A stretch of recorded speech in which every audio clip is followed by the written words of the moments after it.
नमस्कार। इस वक्त हम मौजूद हैं गाजीपुर जनपद में। गाजीपुर जनपद जो है, जो किसी मोहताज नहीं है किसी पहचान का राष्ट्रीय स्तर पे, क्योंकि गाजीपुर जनपद से काफ़ी कुछ कहानियां जुड़ी हुई हैं। वीर अब्दुल हमीद की भी कहानी है और तमाम चीज़ों की कहानियां हैं। और मौजूदा दौर में जो राजनीति चली है, गाजीपुर का एक परिवार जो है अंसारी परिवार, इसको लेकर के भी ये जनपद काफ़ी सुर्खियों में रहा। आज के दौर में, आज की तारीख में जिस तरह से रंगों को तकसीम करके, रंगों का बंटवारा करके राजनीति की जा रही है, जिस तरह से रंगों की रवायत पर राजनीति की पटकथा लिखी जा रही है, लेकिन आपको हम एक ऐसे शख्स से अभी मिलवाने वाले हैं जिनके आवास पे हम लोग हैं गाजीपुर जनपद के जखनिया तहसील में। और ये जलालाबाद ग्राम सभा लगता है, इस ग्राम सभा में है। और यहाँ पे हमारे साथ मौजूद है मधुसूदन त्रिपाठी जी, मधुसूदन पांडे जी। और ये आप पीछे देख रहे हैं, ये एक चौक है। ये मुस्लिम समाज इस तरह का चौक बनाता है जिसपे मुहर्रम में वो ताजियादारी करता है, ताजिया इस पे रखा करता है। आप ये चौक देख सकते हैं। इधर मुस्लिम समाज के लोगों का घर है और इधर अभी तस्वीरों में आपने देखा कि हमारे दाहिने साइड में पंडित जी का घर है। और ये चौक का जीर्णोद्धार जो बहुत ही पहले खराब स्थिति में था, इधर ये बता रहे थे कि पूरा कूड़ा करकट और घास फूस जमी हुई थी। लोग इस पे मतलब मलमूत्र का भी त्याग कर देते थे। और मधुसूदन पांडे जी ने इस चौक का जीर्णोद्धार कराया और इसमें ताजियादारी होती है, ताजिया यहाँ पर ला करके रखी जाती है। ये असल भारत की तस्वीर है। मुझे लगा कि आप लोगों के साथ शेयर करना चाहिए, जिनके बदौलत पूरे हिंदुस्तान ये पूरी शिद्दत के साथ धड़कता है। आपका नेशनल कवरेज में बहुत बहुत स्वागत है सर। बहुत बहुत धन्यवाद। ये आप हमको जो बता रहे थे, हमने अभी इंट्रो में बताया, थोड़ा सा लंबा हो गया। तो क्या ये कहानी थी, आपने ये चौक का यहाँ पे निर्माण करवाया? आप हिंदू समाज से बिलोंग करते हैं, ये मुस्लिम समाज का एक प्रतीक है। क्या मामला है, क्या कहानी है? हिंदू समाज भी धर्म का ज्ञान देता है और मुस्लिम समाज भी धर्म का ज्ञान देता है। और हमें हिंदू समाज में भी जाने में कोई गुरेज नहीं है। हम मुसलमान के मस्जिद में, उनके सैयद बाबा की पूजा में, उनके धर्म के अपनाने में भी कोई गुरेज नहीं है। धर्म एक ही है, रास्ता अलग अलग है। तो हम किसी भी धर्म का सम्मान करेंगे तो उसमें सम्मान मिलेगा और सम्मान करना चाहिए।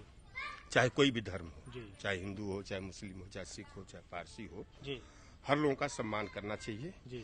और ये हमारा धर्म है। हम हिंदू हैं तो ये नहीं सोचना चाहिए कि मुसलमान धर्म नहीं है, वो भी धर्म है। इधर आ जी। तो वो भी धर्म है।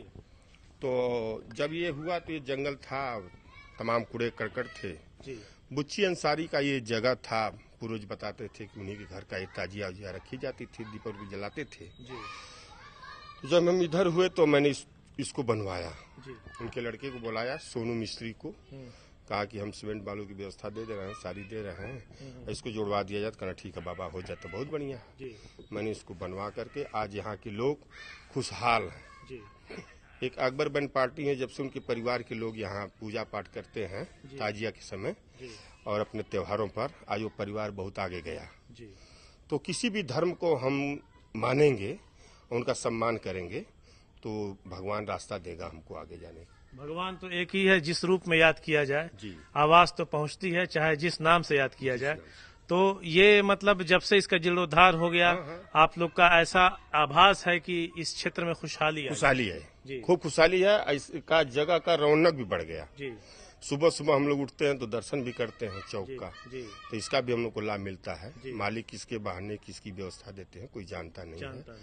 हर धर्म का सम्मान करना चाहिए, हर लोगों के पास हमको जाना चाहिए।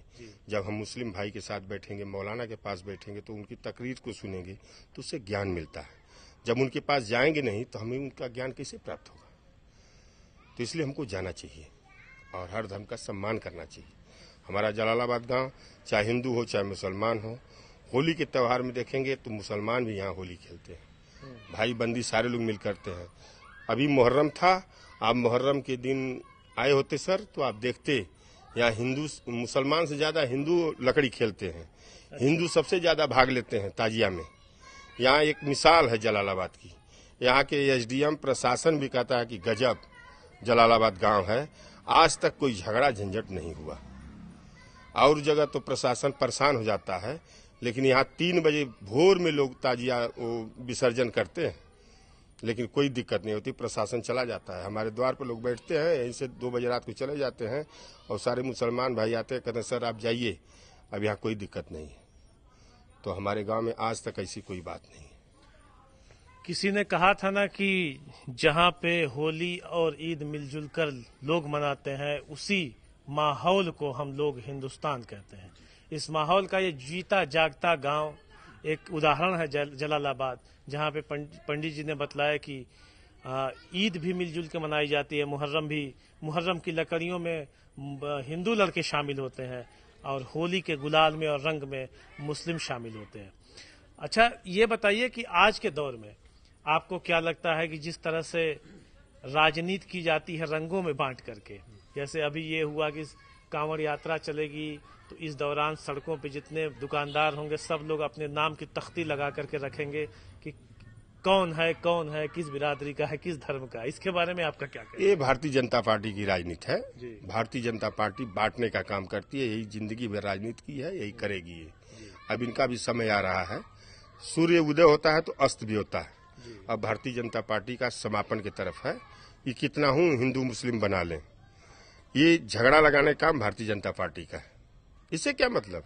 कांवरिया जाते, पहले नहीं जाते थे कांवरिया, ये आज ही कांवरिया जा रहे हैं, ये नया तो है नहीं, ये पहले से चला आ रहा है, पहले से लोग जाते हैं। लेकिन भारतीय जनता पार्टी इसको अलग एक रूप देती है, नौजवानों के लिए एक नया आयाम पैदा करती है। ये भारतीय जनता पार्टी का काम है। इसके पहले भी समाजवादी पार्टी थी, बहुजन समाज पार्टी थी, कांग्रेस पार्टी थी। आज तक ऐसा हुआ कि तख्ती लगाकर रखिए अपने दुकान के सामने, ये करिए वो करिए, ये ऐसा नहीं हुआ। ये नया शगुफा भारतीय जनता पार्टी करती है।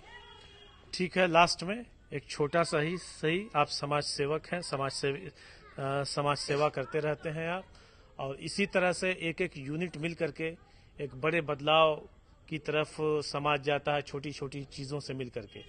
हर छोटा व्यक्ति हो या बड़ा व्यक्ति हो, किसी को छोटा या बड़ा नहीं समझना चाहिए। आप जिस लेवल पे काम करते हैं, आपका काम जो है अपने आप में खुद में एक मिसाल है, उदाहरण है। समाज को क्या संदेश देना चाहेंगे?